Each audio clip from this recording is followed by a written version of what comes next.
I was on several marches and saw some of the, I was on a lot of those things. And I had remembered so much going down early one morning when an important person refused induction.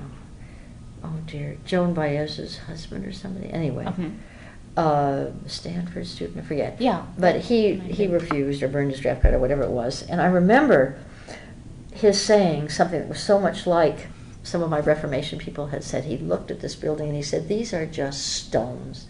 This is just a building, and here we are." It was really early in the morning. It was the time of year it was still dark. It was like February or something. And I remember because thinking that was one of the great quotes from the early Reformed preachers at Lyon who had come and looked at this huge cathedral of St. John's Cathedral, Cathedral Saint Jean at Lyon, and said, "What are these? These are but stones, and we are the people. We are the voice of the Scripture." So I remember that. I wonder if he knew he was echoing that. No, I don't think he did. It's just that it's the kind of thing you say when you're in front of a great, powerful building. So I was very, very much involved in that and the turmoil of that. I found it a very important and very moving experience. I had been, all of us had a great deal of impact on my work as well. I had been very both involved in but troubled by some of the what I thought of extravagant successes of the anti-war movement at Toronto, which I had also, my husband was very, very much involved in, and I was involved in. And there was also reconstruction of the university there at some point, maybe, I can't remember if it was before or after. So there was a lot going on there that... Yes, in terms already. I can't remember when the daycare sit-in was. That was later, when I went back and before I came back here. But I was very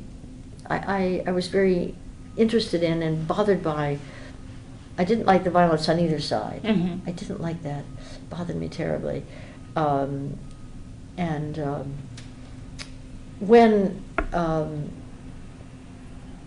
I testified in one of the cases when I felt somebody was unjustly arrested, but he wasn't unjustly arrested for violent action. We were on a peaceful procession, and he resisted arrest.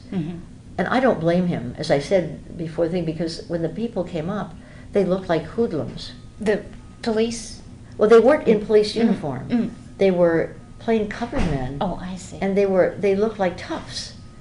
And I was terrified when I saw it. I thought that they were people from the other side, pro-war people. Right, who opposed, civilians. Yeah, who were coming and attacking this guy. And in fact, they said, well, we were wearing black. Well, wearing black. So, but I didn't. I was terrified when I saw it. I thought, oh my God, we're being attacked. But and a lot of the reflection that came out later in my two of the most important essays that I wrote in those years were tied up with both political events at Toronto and political events at Berkeley. They were the ones on Carnival, which I had actually wrote just before I got here. Before you got here in 70. My first piece on Carnival, the rights of the reasons of misrule, actually grew out of. It seems to me, am I right? Yeah, grew out of the same kind of thing at Toronto, and then the rights of violence, which I wrote in my first year when I returned to Berkeley, very much tied up with thinking about both the world turned upside down by that political style and some of the issues of violence that came up. I think it's very interesting how the current times influence what you looked at and how you looked at. It poses questions to you. You must never, the historian is not supposed to project the present onto the past. You do that inevitably to some extent, no matter how hard you try. You're certainly not supposed to try to do it. But what I like to think of it as posing questions that you then reflect upon and see how they might work out in a very, very different. They suggest things to look at, but not answers. There cannot be any answers. They cannot read that material. It's certainly, to me, and I'm happy to get my questions from anywhere, both from the scholarly issues, but I'm at least as interested in new ideas that I get as I live today. But as I repeat, they're not they have to be answered by the evidence Right. from the past. That's a And a variety of techniques that may not be related to what's going on.